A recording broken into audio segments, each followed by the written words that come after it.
February 6th meeting of the Raleigh Appearance Commission. The commission is charged to provide guidance, advice, and recommendations regarding the visual quality and aesthetic characteristics of the City of Raleigh.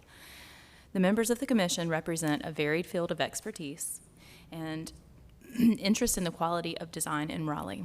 For those of you who are presenting cases this afternoon, once you present your case, including the required items, it will be brought to the table for discussion, and if we have other questions, we'll call you back up for clarification. We ask that you keep your presentation to 10 minutes, and from that point, we'll have discussion and flesh out issues beyond that. Thank you, and we will now start our agenda. So who's going to be reading it, Carter? Okay. Okay, the case today is AAD 4-20, 4381 Lassiter Mill Road. Sorry, we're having emergency issues here. The applicant requests administrative alternates for UDO sections 1.5.9 transparency and 7.1.7 vehicle parking lot landscaping. The first one, transparency. The intent is to lend visual interest to street-facing building facades for both pedestrians and building occupants and to minimize blank wall areas. It's not applicable to residential uses. The applicant is proposing to develop an 8.32 acre portion of the North Hills development, intersection of Lassiter Mill Road and I-440. It's zone CX12 Urban Limited. Plan includes multiple mixed-use buildings with the interior containing a network of private streets or drive aisles. 3 of the buildings have frontage on Lassiter Mill Road. All buildings are proposed as the mixed-use building type, which calls for 50% transparency on the ground floor, ground story, and 20% on the upper floors. And on that ground story, it's measured between 0 and 12 feet. In addition, 50% of the required transparency must be located between 3 and 8 feet. The applicant proposes an alternative on 2 buildings, both on the Lassiter Mill Road frontage, since it's a public street. The building labeled Building W, which I believe the applicant will go into more detail with, is proposed to provide 37% transparency as opposed to 50 on the ground floor, and 33% of that required transparency would be between 3 and 8 feet. The Building X, the smaller building, in this case, between 0 and 12 feet, it does meet the 50%, but only 44% of the required transparency is between 3 and 8 feet. I did mention in the staff report there's also an issue with the facade along High Street, but that is considered a drive aisle, and I think we have confirmation that since it's not a public street, it's not subject to it. So determination generally held by the Development Services. So in lieu of meeting the transparency requirements along the affected frontages, the applicant proposes creating visual interest with a variety of means, including pilasters, brick detailing, perforated metal screening, landscaping, and some canopy detailing, as shown on the attached plans, and the applicant will describe. In terms of the findings for transparency, number 1 is that it meets the intent of the transparency requirements. Number 2, that it conforms with the comprehensive plan and any adopted city plans for the area. Number 3, that the street-facing building facade utilizes other architectural treatments to create visual interest to offset the reduction in transparency. In terms of the vehicle parking lot landscaping alternate, the intent is to minimize the visual impact of large areas of vehicular parking as viewed from the public right-of-way and dissipate the effects of the urban heat island. A well-designed parking lot utilizes landscaped island and clear delineations to break up parking lot into smaller segments. And number 3, tree and shrub planting should not interfere with the pedestrian circulation on the site. As I described the development before, there are a series of drive aisles or private streets in the development. And since these are located on top of 2 levels of structured parking, of course the buildings on Lassiter Mill look like they're at grade, like the other buildings in the development. That area on top of the parking deck is considered a parking lot, and as such would be subject to the landscaping and screening requirements of the code, as opposed to doing the traditional, maximum 10, usually perpendicular spaces with I guess screening. They're looking at kind of on-street parallel parking or head-in parking, separated by a variety, I believe, of small maturing trees, some ground covers, and some potted plants. And they can go into more detail about that, but they are proposing that as an alternative to the traditional parking lot. So in terms of the findings, similar to the first, It needs to meet the intent of the section of the code. It needs to conform with the comprehensive plan and the adopted city plans. And number 3, that the alternate is considered equal to or better than the standard in the code. I'm happy to answer any questions. Applicant is here with an entourage. So, Excellent. Does anybody have any questions? All right, will the applicant please step forward and state your name and address for the record? Afternoon. I'm Callie Walker representing Kane for this application, along with Dan Ryder representing Klein Design. So we'll try to keep this brief as y'all requested. I'm going to go through a quick introduction and project overview, and then Dan's going to come up and go through the 2 alternate requests that Carter mentioned. So starting off just with kind of an overview of where we are, I think y'all are familiar with North Hills. We're at the intersection of Lassiter Mill and at the bridge over the Beltline, so that's the corner that we're focusing on. If y'all are familiar with the location of the current JCPenney store, that's our redevelopment area. So I'm sure y'all are aware that over the past few years, big box retailers have had their challenges, and our North Hills JCPenney has announced that they'll be closing this year. So while we're sad to lose them, it also gives us a big opportunity to redevelop the site and the surrounding currently underutilized parking, surface parking and parking decks that are highlighted on the screen here. And the proposed development, which is shown in rendering here, includes 270 residential units, 350,000 square feet of office, and 2 separate office buildings, and then 115,000 square feet of retail, and that's all in the first phase of redevelopment. There's a proposed second phase as well, but we're just talking about phase 1 here today. So as part of the effort in designing the redevelopment, we've tried to focus on walkability and pedestrian experience with a lot of transparency and active retail at the ground floor. And Carter mentioned the 2 facades we're going to be talking about today, and then the third that doesn't apply because it's a private street. All of our other facades would meet transparency if they were required to. They're just on private streets, so they're not considered here. We have wide sidewalks, like I said, active retail throughout the site, and multiple public plazas. So we've got some renderings later. We can kind of swing through some of the public spaces that we're proposing.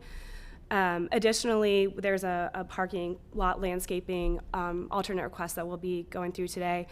One of the reasons that we're not proposing a large surface lot is because all of our parking is provided underground. So we'll be providing an additional 1,000 new spaces in addition to the existing subgrade deck that exists today. And so these slides are just showing that subgrade parking. An overall shot of the site plan at the ground floor and the second floor, and then I think there are just a couple of renderings. So this is an example of one of the big public plazas that we're offering, again, focusing on that pedestrian experience and walkability, and another shot from the other direction. So I'll let Dan come up now and talk through our 2 alternate requests. Thank you. Hi, Dan Ryder with Klein Design. I think we'll start with 7.1.7. I think Carter probably explained it better than I can. This is kind of a unique situation where we've kind of got the top of a deck where these kind of various island and median requirements have kicked in, and instead we're kind of proposing an urban streetscape because the goal is to create kind of these streetscapes and open spaces that stitch together with the new deck, the old deck, and existing North Hills, kind of one holistic pedestrian environment. So I think Carter probably mentioned it as well. From a detailed perspective, all the parking kind of groups end with planners at each end. The parking spaces are grouped. Parallel parks are 5 or fewer. Head ends are 8 or fewer. I think the standard is 10 or fewer, or a group of 10. So we've kind of exceeded that. You can kind of see the plantings planned here, and the amount of trees and streetscape. And then kind of just a general section there, you can see the below grade parking, and one of the drives there, archway. We'll just kind of skip through that one. We'll go to the transparency. So you had the overview. How do I switch to the other PDF? Okay, I can jump over to the other one. So we'll start on building W, which was the bigger one.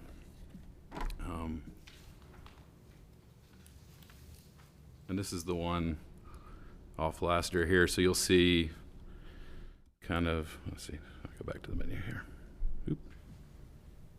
So this is the loading dock area right here, which is causing the transparency shortfall. So kind of the discussion about, well, why is it there? After kind of going to the site and looking at how pedestrians and cars and how everybody enters North Hills and uses North Hills, that section of Lassiter is really not used. Everybody is entering up on Lassiter at North Hills or back at Currituck. And obviously with this new development, there will be a lot of foot traffic in amongst all the retailers. And so we're trying to maintain as much transparency around the retail environment as we possibly can. So it's kind of leaving us with, another, all right, well, where aren't we going to have this big pedestrian environment that we can put this? Because it's got to go somewhere. So after kind of discussions, well, we think maybe the safest place to do it, where we can keep the majority of transfer trucks, trash trucks, box trucks out of the retail environment, is to put it off Lassiter. Lassiter's kind of already built for truck traffic, and the more trucks we can keep away from pedestrians and off our decks, probably the better off we are. So then kind of discussions started with transportation about this, and kind of discussions about, well, if we have this, can we make the deck big enough that we can have all the truck maneuvering in the dock? So once the truck drives off Lassiter and into the dock, we don't go back out on the street, we don't even go back into the right-of-way or the sidewalk. So that's why you see the kind of big depth of loading dock there. And then kind of the next piece is Duke's transformer vault is kind of that location there. It's a big one because there's 4 transformers and 2 switch gears, so it's a 30 by 60 foot kind of vault that's got to go somewhere close to the right-of-way there, and that was kind of Duke's kind of preferred location, and obviously we want to keep it in the building so it doesn't provide an eyesore anywhere. So that's another reason why that's there. The size of our dock has allowed us to get the doors into the transformer vault hidden in the dock, so we don't have roll-up doors and man doors from that vault onto the sidewalk, which I think is a benefit. I'll jump back to the other PDF to kind of, Bruce Chris obviously goes back into this section, so we're still proposing to put as much transparency there as possible.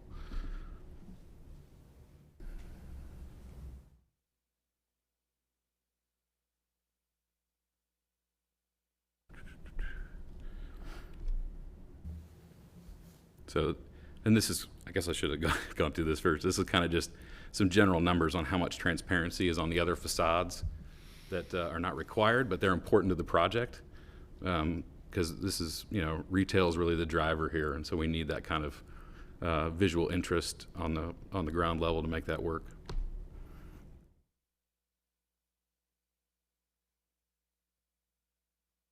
So these are the 2 buildings that we'll talk about today.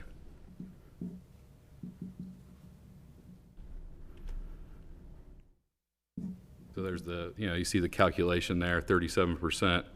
You've got Reese Chris with as much glazing as we can get. You've got Duke's Vault right there. And then the loading dock is this additional section here, which will be a little bit easier to see in 3D here. So the 3D view from Reese Chris, obviously we're providing as much kind of glazing as we can. And where we have kind of pilasters or columns, they're extensions of the architecture above. And then from the other end, you can see obviously Bruce Chris there on the left in the background.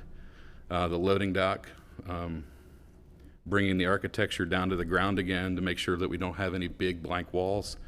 Perforated metal screens inset into that brick frame so we get some sort of depth change there. Vertical landscaping at these screens, and then an additional kind of base planter so you get a variety of levels to the landscape there.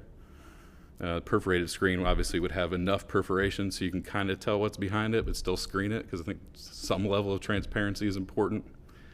And then the section where the vault is, we'll have metal screening there, but obviously the vision beyond that, it'll be a solid wall.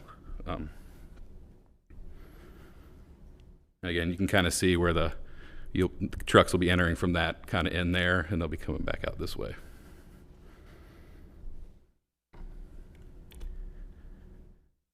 Building X, so this is the one that's a bit of a math challenge. We meet the overall transparency requirement, but it is short on the 3 through 8 section. And so I think the building meets the intent. It's essentially pilaster window. The glazing is the full, it goes beyond the 12 feet. It's like 16 feet worth of glass plus a window detail plus a canopy.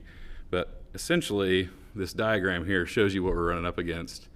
If we take a 12 by 12 kind of square and we take 50% of that, and then we measure that 3 foot to 8 foot swath, we don't actually hit 50%. So if we have glazing that runs from 0 to 12, it becomes exceedingly hard to actually meet the second part of that requirement without going way over 50% in the total number. Does that make sense?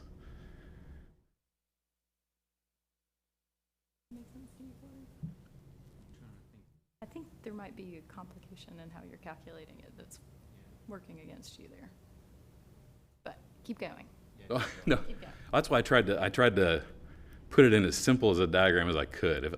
If we're missing something, I'm all about So recreating the calculation. The 50% is like of your whole facade. It's not It's just 50% of the requirement. 50% of the required glass. Right.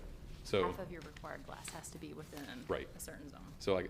so if all of your glass is essentially 12 feet tall, and you're just at the 50% requirement, you can't meet the second 50% because 5 is less than half of 12, essentially. We keep going through it over and over again, trying to figure it out too. So Carter, I want to ask this question because I think what the way I've always interpreted it, and I could be wrong, this just educate me here, is that 50% of the required amount of glass has to be within that certain zone. So it's not really it doesn't matter how much you actually provide above and beyond, that doesn't work against you. It's just 50% of the required that has to be within that zone. Is that a right? That's what the code says. Yeah. Yeah. 50%, yeah, within the required. So like I if guess you had work a it- certain square footage that was required, that I think you could kind of Right. calculate, right? Only half of that required has to be within the 3 to 8 foot. Right. Okay. All So right, keep going. This is kind of the end of it, right? This is the only crux Okay. of this building.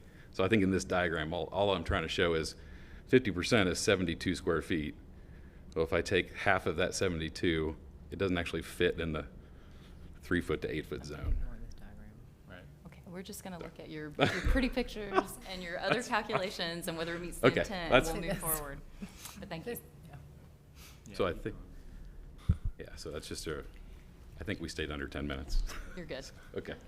All right. Does anybody have any questions before he sits down? I don't know if there's a rendering of it, but I was looking at this alley that runs alongside Mm-hmm. this side. Do you have any other views of that, or can you tell us a little bit about that area? Obviously, one of the truck entrances is right there, but just kind of the rest of that face and how you see it connecting through. Yeah, I think some of that is still kind of under development here, but it's going to be an extension of this plaza. Yeah. Obviously, we know that at some point we're going to have a paving change that's a terrible drawing. We're going to have a paving change in this zone, so obviously there's an obvious break. So as a pedestrian, I'm obviously in an area where I need to look both directions, things like that. So we kind of view the plaza being able to extend all the way out to the sidewalk. And there's probably in the zones where the trucks cross, we'll probably shrink the sidewalk down as it goes along on the street, because some of this we're going to have some hardscape all the way up to the base of the building. But at the places where trucks cross, we'll shrink it back down. So there's an obvious, we need to get down to this point so everybody's aware of what's going on around them. Yeah, I think for me, I'm thinking about how it connects through to, from is that the northeast corner, where the steakhouse is, kind of how that connects through to the rest of the site, just that whole picture. And it looks like if you parked or if you're walking from the interior, the main retail space, out through the steakhouse or Long Lassiter, that's just what I'm interested in how those two areas connect.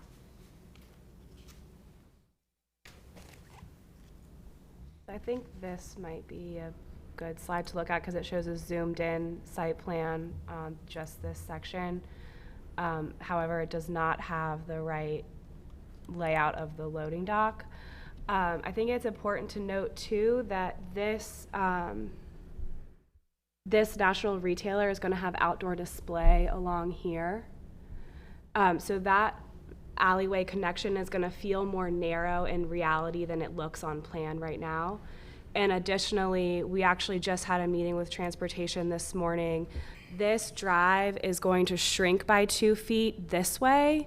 So it's going to come in a little bit, and there's actually going to be a 5-foot sidewalk connection here back to the 8-foot sidewalk that crosses, and I think makes that connection that you were asking about.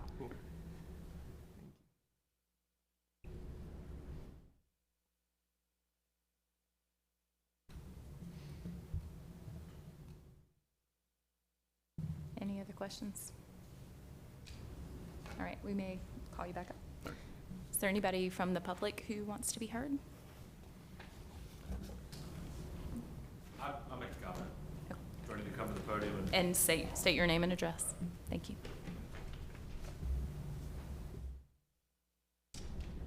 Hi, my name is Gray Pendleton. Thanks for having me today. So, just a couple. Your address. 409 May Court,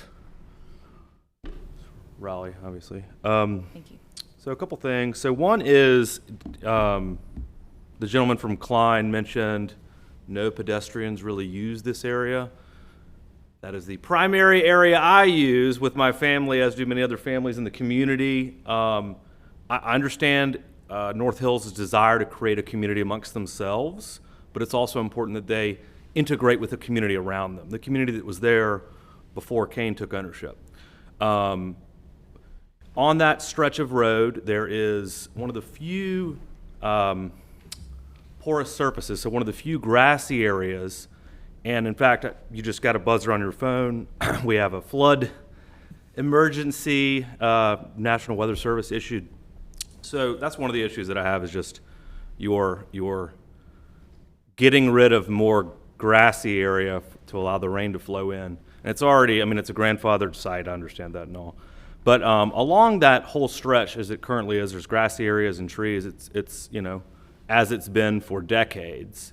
And I just feel like to allow these large buildings so close to the road right there is not being a good neighbor with those in the neighborhood across the street directly and to those across the highway that might use that area. So those are my comments there.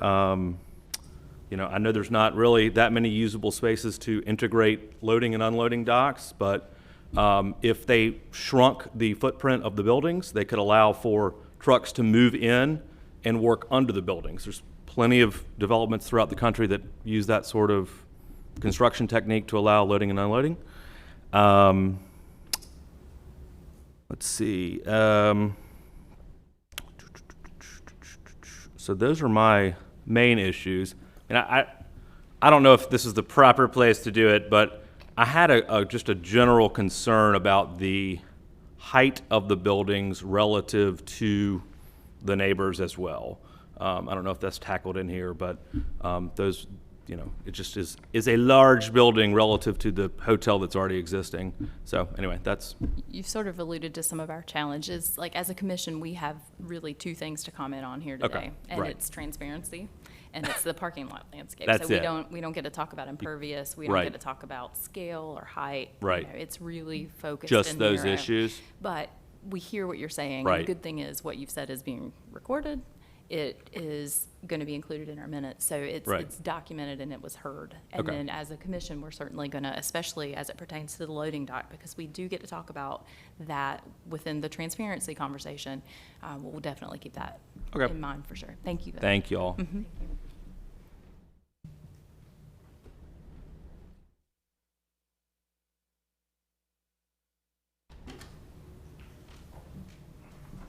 Hello, I'm Patrick Martin. I live at 300 Foxhall Street, which is just 4 blocks away from this.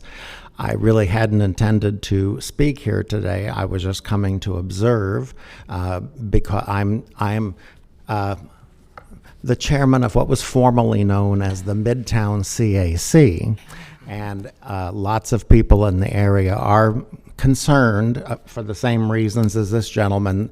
They're going to really hate to lose the big willow oak trees that are, 60 or 70 years old along Lassiter Mill. And, okay, well, we're looking to commissions like yours to, speak for beautifying, what is built.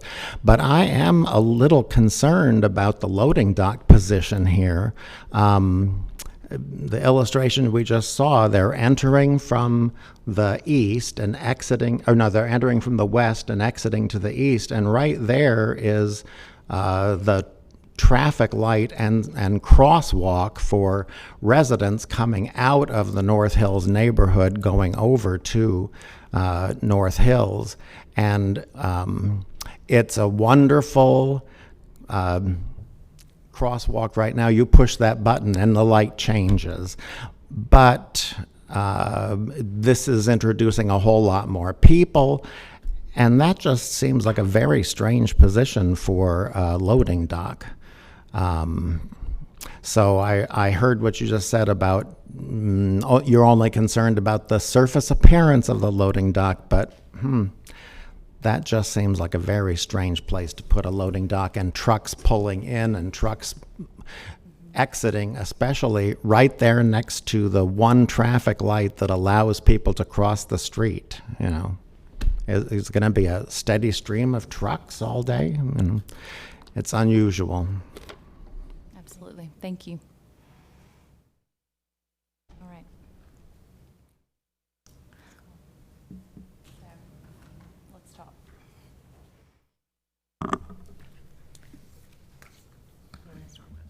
Where's the loading for this smaller building?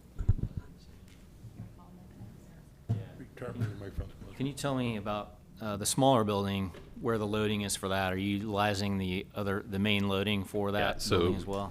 This loading dock will serve that tenant as well as kind of the existing tenant here. We have kind of, back, they're accessing stuff back through there. So we're using this loading dock for kind of as many kind of buildings and tenants as we can. Yeah, its location where it is, one of the main drivers for that is the national retailer that's going just planned south of the loading dock here. Zoom out. Here. And I understand, I understand why the loading dock is where it is. I mean, you want it far enough away from the intersection as well, to where you're having all these pull in and pull outs. I mean, that's a city thing, you need to keep your 150 feet or whatever that is, and they're maximum putting it as far back as they can, which is a good thing for stacking and all those kind of things. I'm trying to think of where else I would rather put it, and I'm not sure that there is. Internal. Yeah, you can put it internal, but then You have the same problems inside. you can have the Just same not in the problem. public realm. Right. Yeah. And, I think you can kind of offset some of that with some connections to the neighborhood. And right now, it's a pretty big, especially if these buildings are closer than we think they are, and there's going to be a lot of loading and unloading traffic.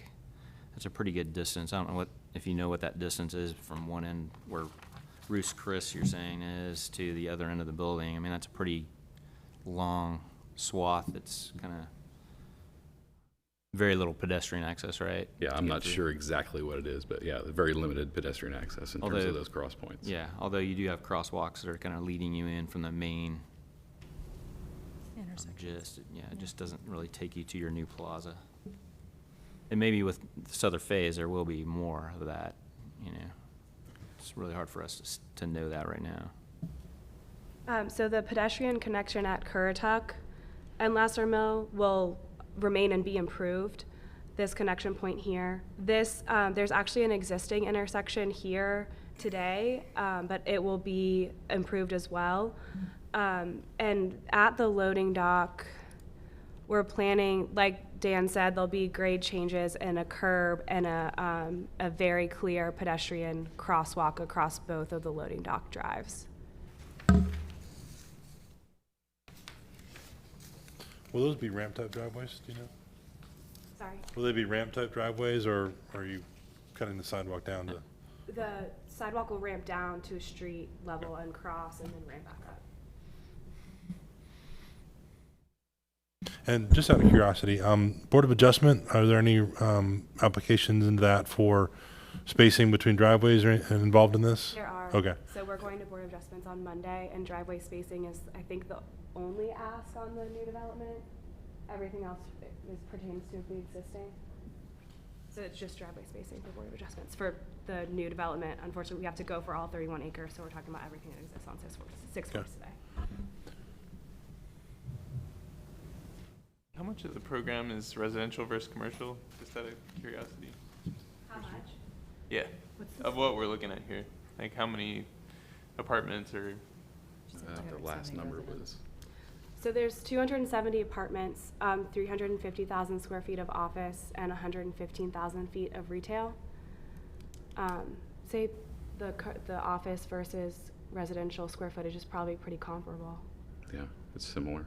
around the mid 300,000 feet.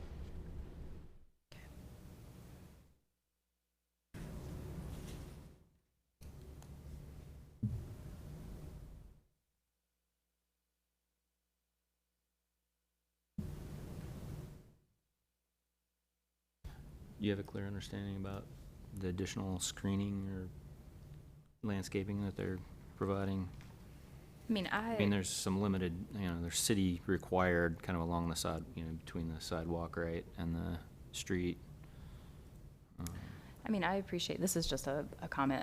I, in general, am always challenged when we see developments that are very inward focused and it puts service elements on the public right-of-way sides of things. And it's just sort of, it just seems like in a development of this size, it might be able to be located internally somewhere. And I get that it's offsetting retail and it's causing other problems internally too.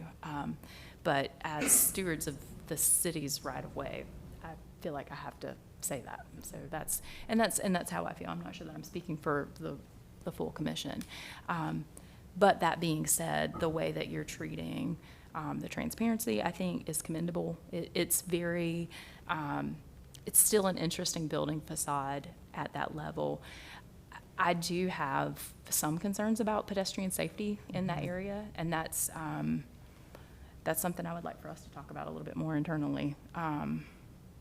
In general, the whole thing is a beautiful development. I think it's going to be a vibrant place, continue to be a vibrant place for the city. So, I'm appreciative of all that effort that you've put into it. And I do think pedestrian connectivity, crosswalks, I appreciate that you're spending the time and energy to improve them. And I wanted to just ask, this is it's kind of a nitpicky question, but I just wanted to hear your thoughts on it. And I don't know how everybody else feels about this either, but this drive, so the Ruth's Chris Steakhouse and this drive, doesn't align with the kind of neighborhood street across the way. Was that on purpose, or was it just kind of how everything laid out internally on the site? I actually think that was required when North Hills was first developed. As part of the original site plan was that it would not align. Interesting. Thank you. It is. Mhm. Hey everybody, I'm TJ Behringer with Kane Realty also. So that's median divided there, so that was a requirement with the original site plan. And then also appreciate you all looking at all the stuff on the loading dock here. I will say that for the majority of the North Hills project, the loading docks are internal, and so we do have 4 or 5 other loading docks, and some with this project, with the office building that we've put internal to the project. So we have worked really hard to not have the project inward facing, and we feel like actually this project's a big step towards opening it up and not having parking lots all around it. It is. And it is, we really did look at a lot of different places that this loading dock could go, and Callie and Dan have hit a lot of reasons that it did need to end up here. So thank you. Okay, thank you.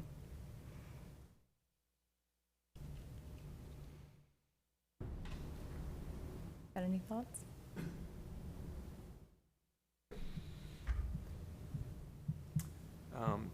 say something about the stormwater piece, even though we're not talking about that directly today, but just, I think we've talked a lot about the commission in general, how our work can tie into stormwater aspects. And just as we think about ways to balance some of these things that need to happen, like loading docks, that they obviously they have to go somewhere. But as we think about things like transparency and this kind of unique parking requirement, I think it is something maybe worth touching on a little bit more today, just how we can incorporate those green elements additionally. And I'm not the landscape person, but if the landscape folks here have any other thoughts on that. Do you want to ask them, Kane, to clarify what they're already doing? Because they've not talked at all about any kind of. Maybe we can talk a little bit more about along Lassiter, the plan for stormwater along there, as it relates to the things that we're talking about here today and the concerns that the commenter raised as well. And then we got some detail on the interior stormwater, but there might be more detail on that too.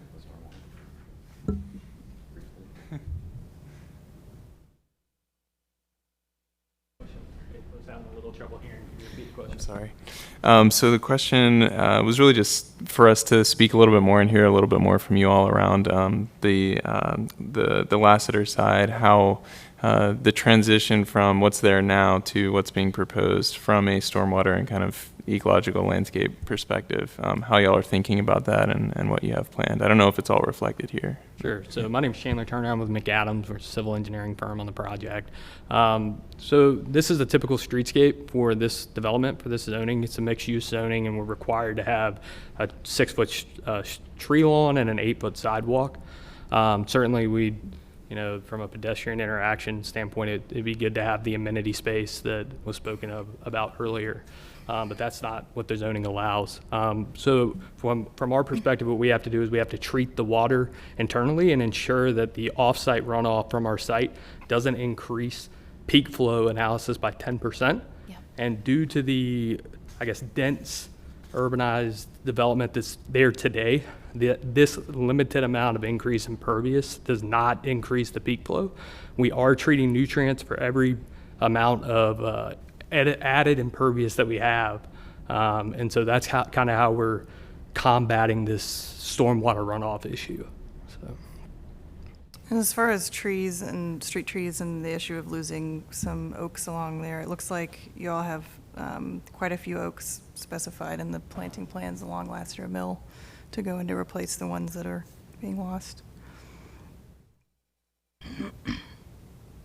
So we have a unique challenge here in that, like the existing North Hills development, we're sitting on top of 2 levels of parking. Yes. So it's not like we could, plant a tree in dirt like you typically do. So we're coming at that, solving it with large planter boxes, planter pots all around the site.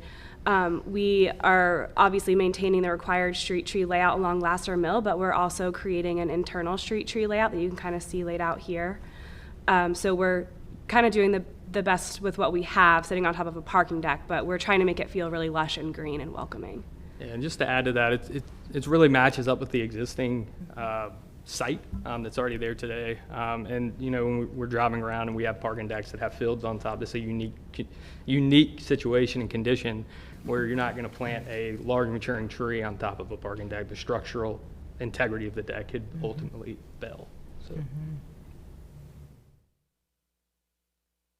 Is your question? Okay. All right. Thank you. Thank you. All right. Anything else before we go into findings? No? All right. Well, let's start with transparency.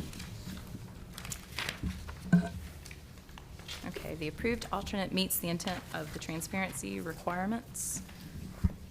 And specifically, we're talking about we've got 2 transparency cases. One is the one where the loading area is at building W. All right, so let's start with that one.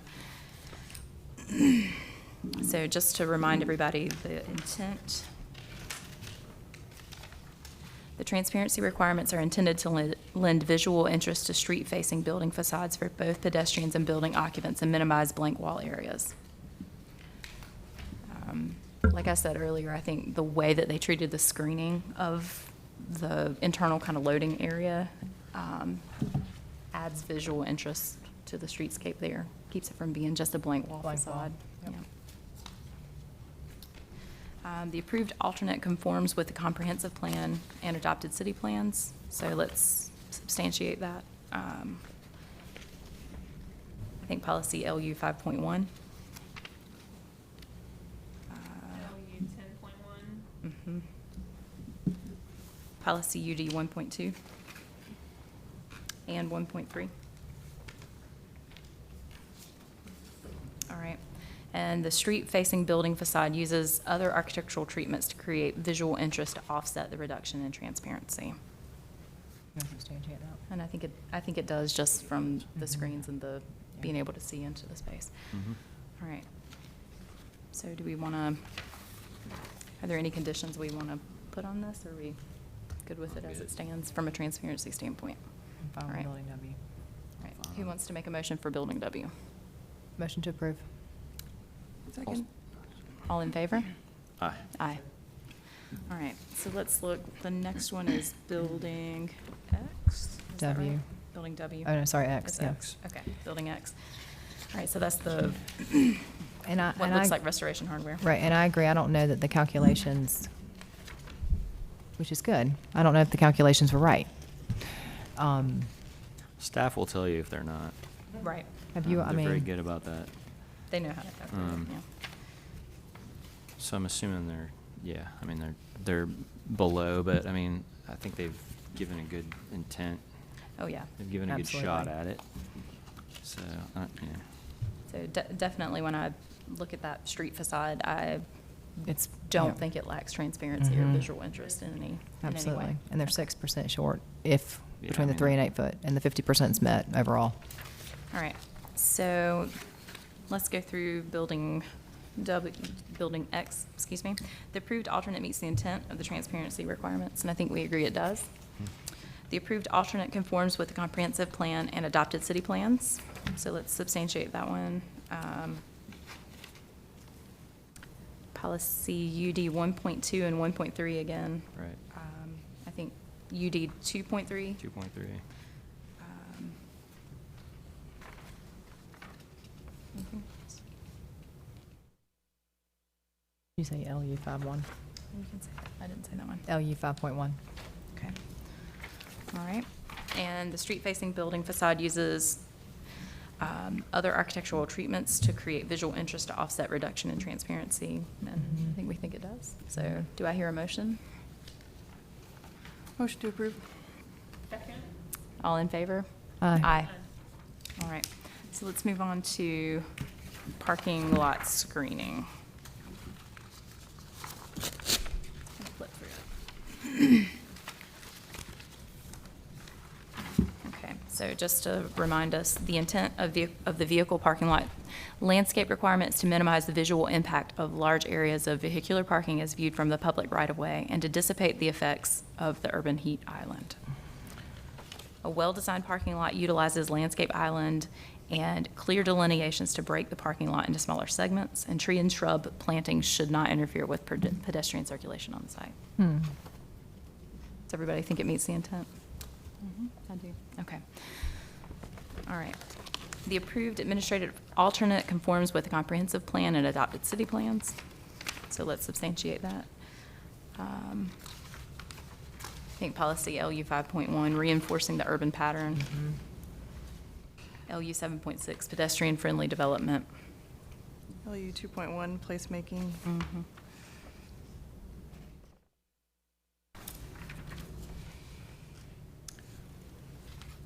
And I think UD 3.11, parking structures. 3.11. UD 2.7. Got it. All right, and the approved alternate is considered equal to or better than the standard, and I actually think it's better than the standard, the way it Agreed. breaks up the parking. Agreed. All right. So, do I hear any motions? Motion to approve. Second. All in favor? Aye. Aye. All right, thank you very much. Thank you. And we've just shown that a parking deck can go underground. Yes. A giant parking deck can go Did it. underground. Thank you for that. Yeah, We appreciate your parking deck. Could have been a lot worse. yeah, That's great. okay. can't believe that vault is 40 by 60. Thanks for y'all's comments and all y'all do for the city. So. Thank you. Thank you. Thank you for your Very, comments. very much. Thank you very much for coming.